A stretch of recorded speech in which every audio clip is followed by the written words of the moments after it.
History and Culture podcasts are a production of PCN, a nonprofit television network. Listeners like you make our programming possible. To learn more about PCN's mission and to support PCN with a donation, visit pcntv.com. This link and others can be found in our show notes. We appreciate your support. Welcome to PCN's History and Culture podcast. I'm Phil Beckman. This podcast series features interviews exploring Pennsylvania's rich history from the colonial era to industrialization, the Gettysburg Campaign to sports history, and from art to politics and more. Christina McSherry, Executive Director at Historic Rockford. Welcome to our program. Thank you. Thank you for having me. Rockford in Lancaster County was the home of Edward Hand. Why was he a significant figure in history? Well, Edward Hand was most prominently Washington's Adjutant General during the American Revolution, but he was also a very fascinating figure in that he was a politician, he was a doctor, so there's many stories we can tell about early America through looking at his life. Well, let's consider Hand's military service, especially alongside George Washington. By the time he joined Washington's army, what phase was the Revolutionary War in? In the very early stages. He actually had military experience. It might surprise you, he came from the British Army. He joined the British Army in 1767, and that was how he ended up in the United States. Before it was the United States, of course, as a surgeon's mate. He left the British Army in 1774 and joined the Continental Army as lieutenant colonel in the 1st Pennsylvania Thompson's battalion in 1775. So he was in the war from the very beginning all the way through to the end. He went to Trinity College, Dublin, became training as a doctor. He was stationed at Fort Pitt by Pittsburgh during that military service, and then he left in 1774. So why did Hand come over here? From what we can tell, I mean, he was with the British Army, so I don't know that he had much of a choice. But when he left the British Army, he had decided he wanted to set up his own medical practice. And in the process of getting to Pittsburgh, he had made several contacts in Lancaster. When he decided to leave the British service, he decided, of course, not to go back to Ireland, that he liked Lancaster. He liked the contacts that he made there. He had letters of introduction, and he felt he could set up a medical practice there. So he left Fort Pitt and came to Lancaster to make that his home. So he did, in fact, practice medicine when he got to Lancaster, at least for a while. At least for a little bit. There was actually a very short time. He came to Lancaster at the end of 1774.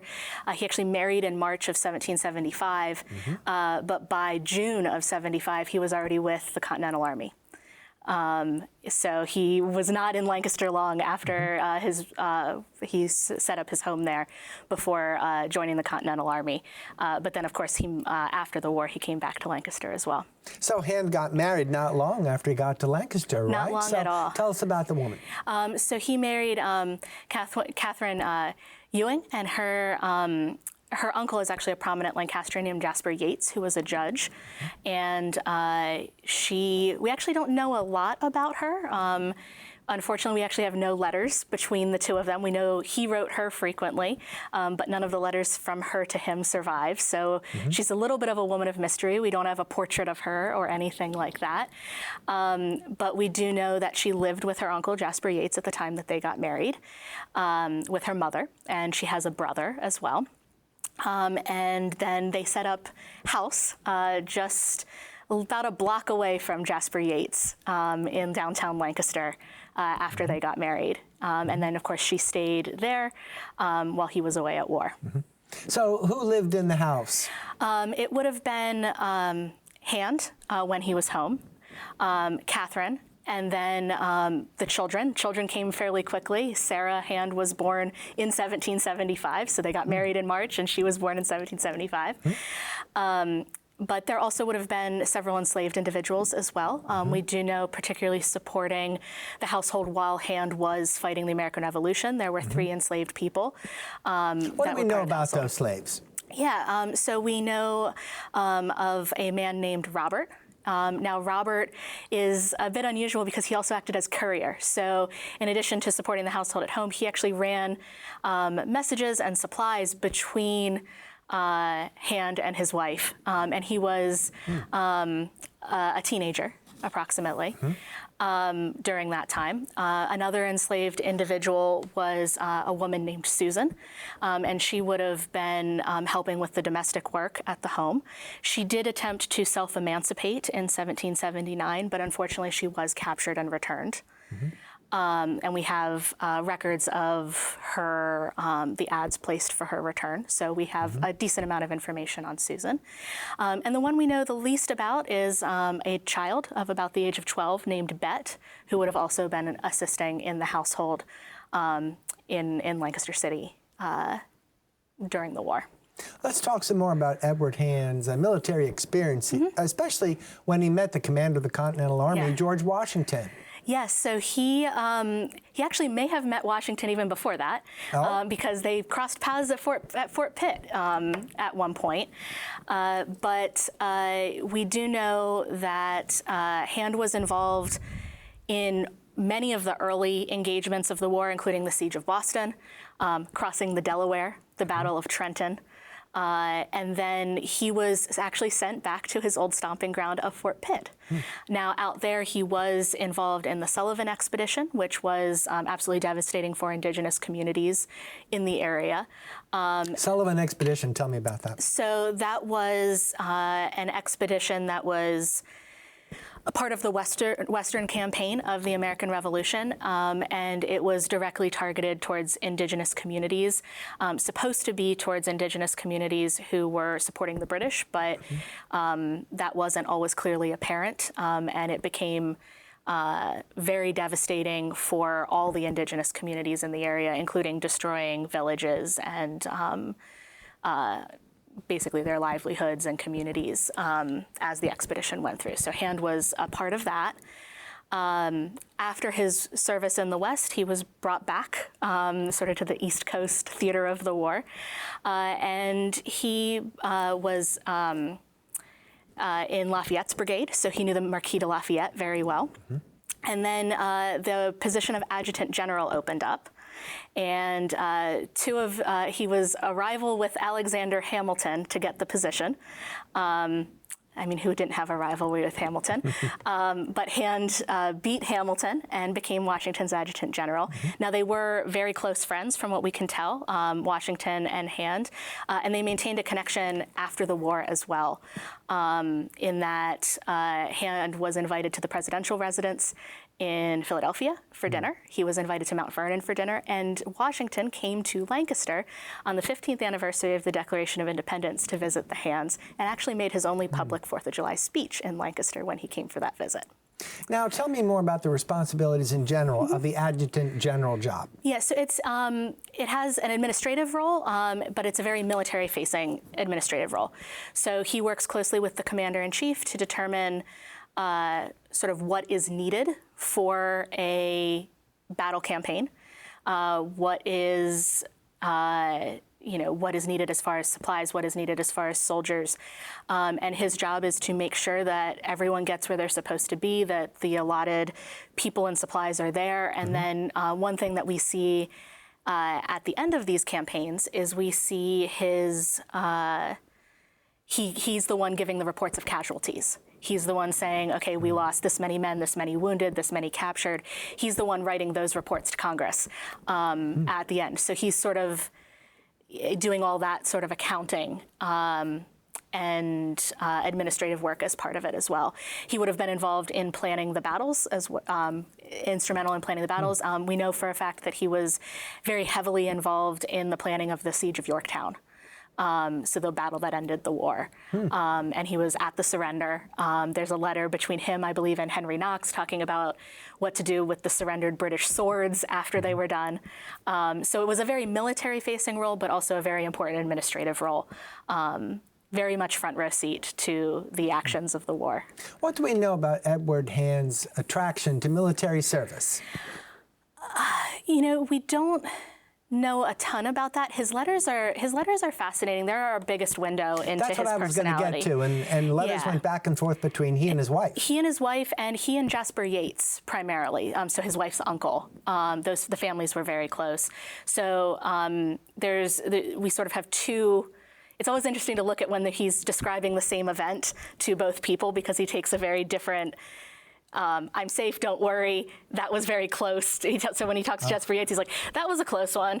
And when he talks to his wife, it's fine. But he's describing the same event. How much does he want to stress out his wife after all? But so that's always interesting. His letters are incredibly descriptive in terms of what he's seeing and where he is. You can actually trace the entire war through his letters. Everything from read the Declaration of Independence in front of the Army today. How was it received in Lancaster? To, describing we have a letter where he describes crossing the Delaware with Washington. But he doesn't always let anything, there's very, very little about letting it personal, or his personal opinions about the military. The closest we have is a letter he wrote shortly after joining, that sort of gives the sense that because he decided to make his home in America, he saw a responsibility to the cause of American independence. He did seem to feel very, very strongly of that.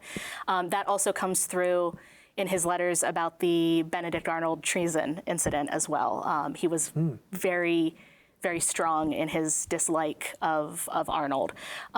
So at least his service in the American Revolution seems to be very much tied to the cause, more so than service itself.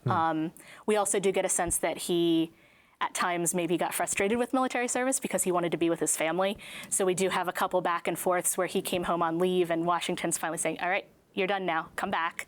He's taken enough time, come back to the Army. So yeah, that's about the insight we have as far as that.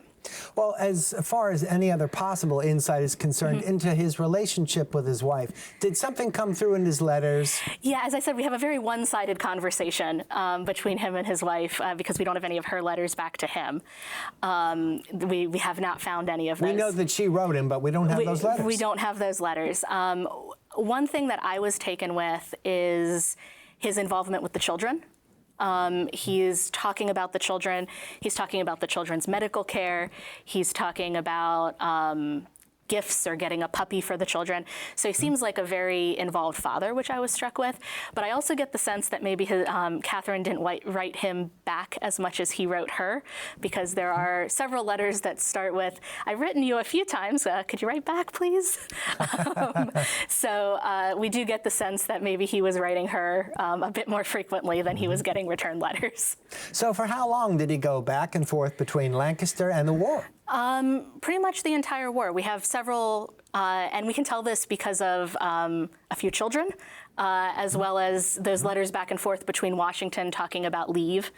So we do know he went back and forth. We do know he's had messengers coming back and forth.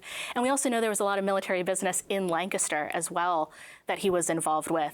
Lancaster was a place where munitions were stored, and there's some letters with Henry Knox regarding that. But also, Hand was involved in the trial of John Andre, the British spy, and Andre was imprisoned in Lancaster, basically on house arrest during that process. So he was also doing some military things when he'd come to Lancaster as well. So it sounds like Hand was often in the front row, occupying the front row seat for history. Pretty much. He was there the entire war. Most of the events of the war that you could think of or that people know of, he was there for, and he was brushing shoulders with Washington and Hamilton and Lafayette and Rochambeau and all of these figures that we hear about for the Revolution. What do you suppose his greatest military accomplishment was? What do we remember about him today?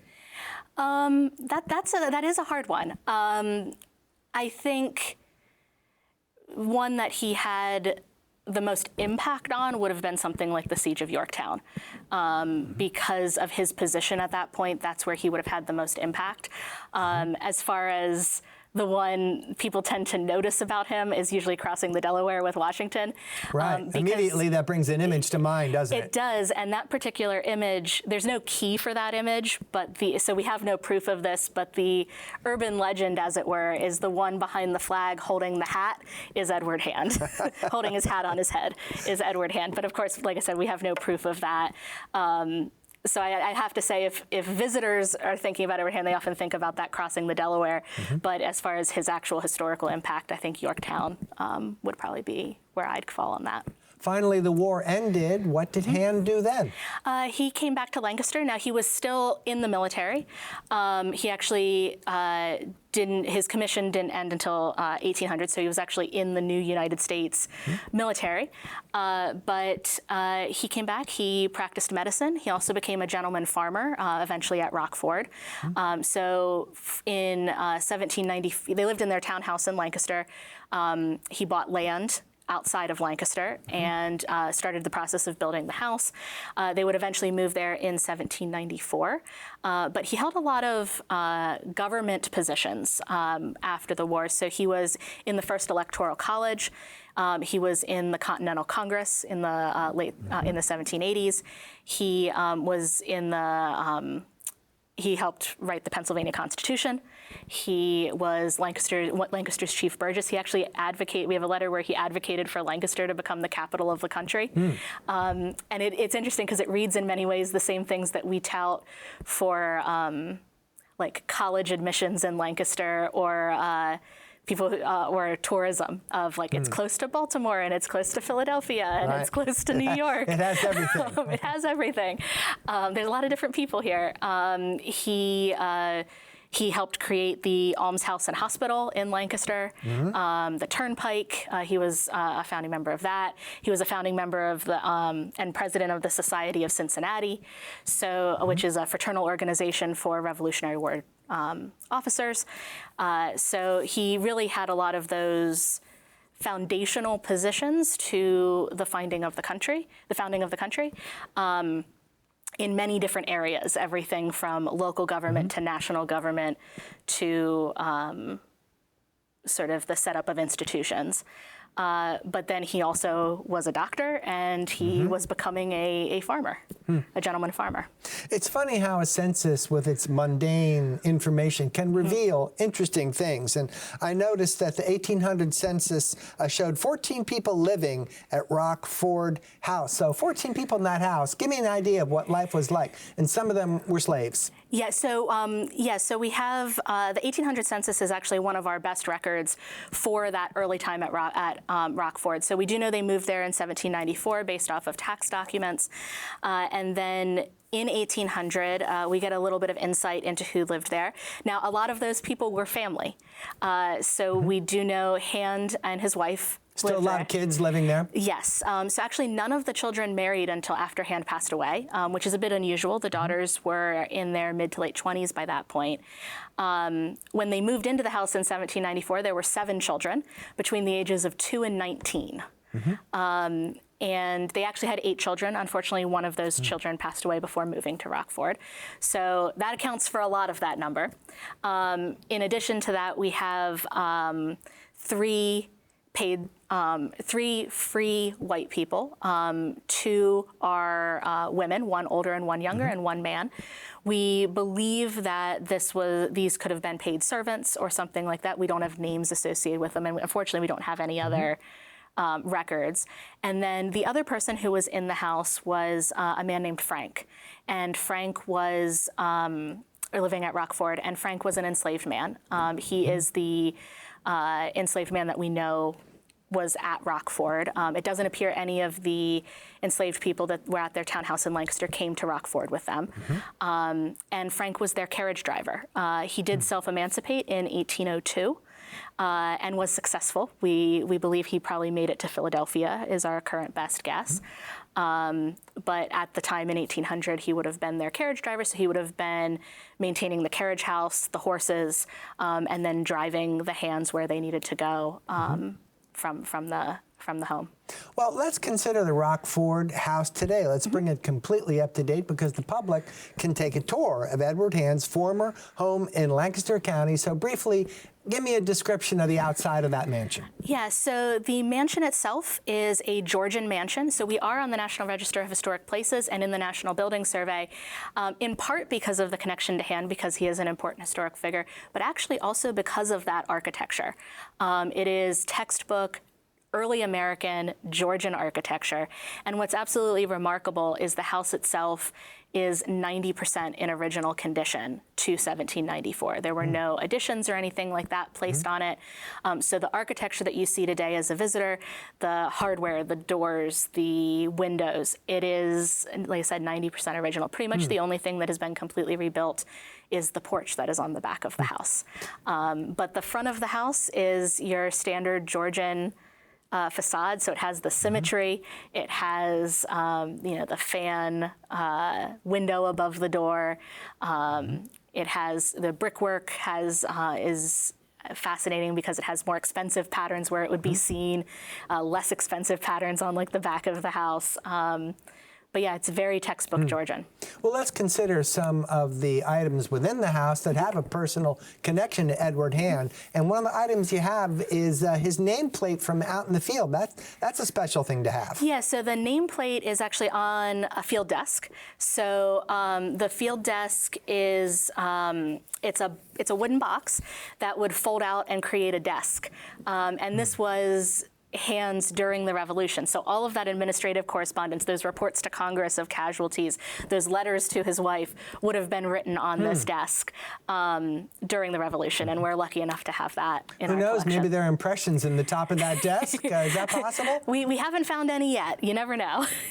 Let's consider the what is called the formal parlor there. And just the whole idea of a parlor just sounds quaint in the 21st century, doesn't it? Yeah, it does. So this would have been the most public room of the house. And the way we furnished the house, we're lucky enough to have several items from the Hand family, but of course we don't have everything that was in the home.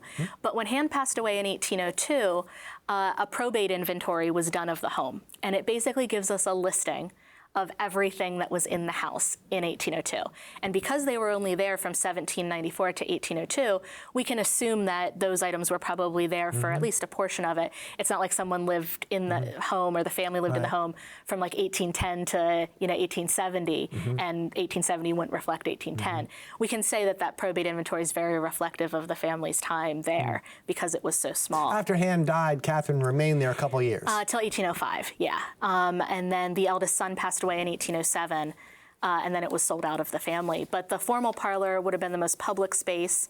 It has the pianoforte. It has the most lavish decoration and furnishings. So this is where they would have entertained. And those furnishings that we have, we've tried to match to that probate inventory as much as possible. Tell us about this chair.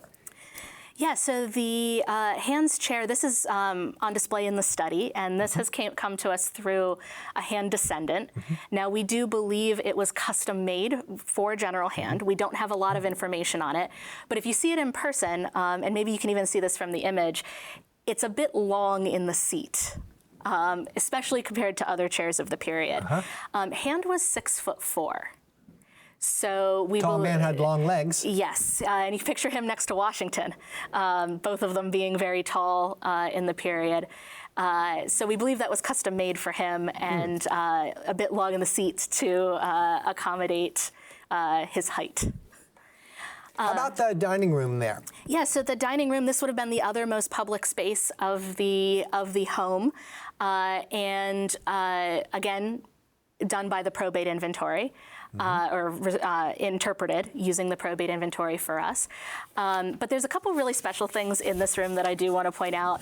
One is the window in the in the dining room actually still has two of the children's names carved into it, which is pretty special. Sure is. The eldest son and daughter carved their name onto the window, so that is still there.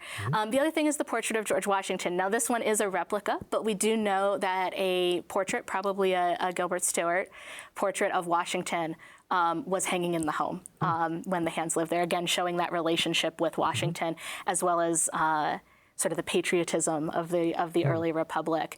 And another thing that's pretty special about our interpretation is we do change up our table, the food that's on our table. Every item on the table is representative of a period recipe.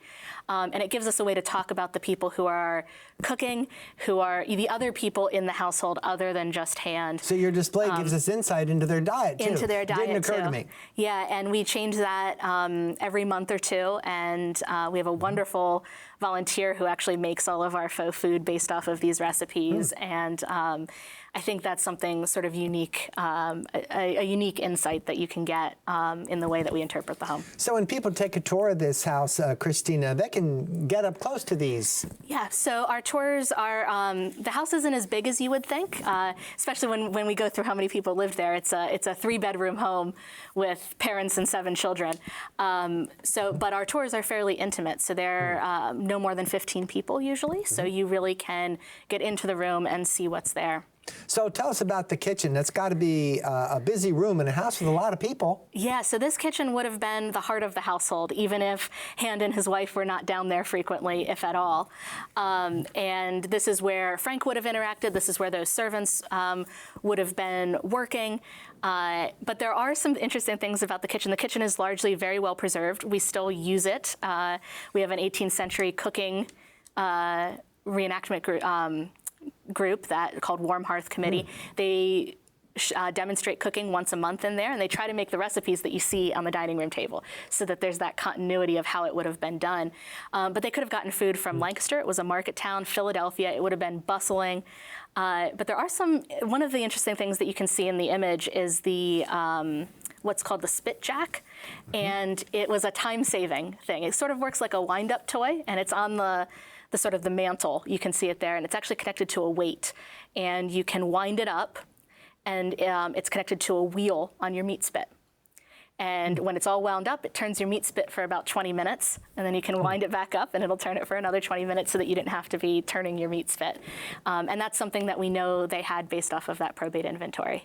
Let's take a look at the bedchamber at Rockford. Christina, is everything in that photo authentic? Yes, and actually more authentic than you would realize. Oh? So those bed hangings and curtains actually still exist. They're in Winterthur Museum's collection in Delaware, the hand bed hangings, and they have been meticulously reproduced for our interpretation.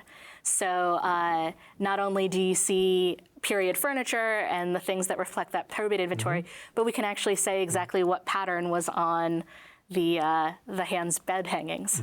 Which is pretty cool. Now, the last picture we're going to look at is especially interesting to me because you said you don't have a lot of personal information about Catherine, but yet you have something as intimate as an article of clothing. Yes, so we don't have any of her letters to hand. We don't have a portrait of her, but we do have one of her pieces of clothing. We have her dress. If I had to pick a favorite piece in our collection, this would be it. And what's interesting is the fabric is older than the dress. The fabric is imported from England in 1750 or 60, and the dress was remade to be fashionable a few times. The view of it that you see today reflects approximately around the time the Hands got married in 1775. So it gives us some insight into her clothing, her size and stature. It's something very personal. Last question, Christina. When a visitor completes a tour there at Rockford, what do you hope they go away with? We hope they go away with a better understanding, not just of hand, but of early America and early American culture. We always talk about these folks that are doing the big things, the things that Hand did. And Hand's life between the doctor and the immigrant, he's being an immigrant, the farmer, the politician, we have so many windows and avenues to discuss early America and early American culture. We also have the enslaved people, the servants, the tenant farmers. Rockford is really a great place for those conversations, combined with the John J. Snyder Jr. Gallery, which opened in 2021, and that collection. Christina McSherry, Executive Director at Historic Rockford, thank you very much. Thank you. Listeners like you make PCN programming possible. Full episodes of PCN's history and culture content, like the interview you just heard, are available to stream with the PCN Select app. Explore other documentary programs, event coverage, and a lot more. To learn more about PCN's mission and to support PCN with a donation, visit PCNTV.com. This link and others can be found in our show notes. We appreciate your support.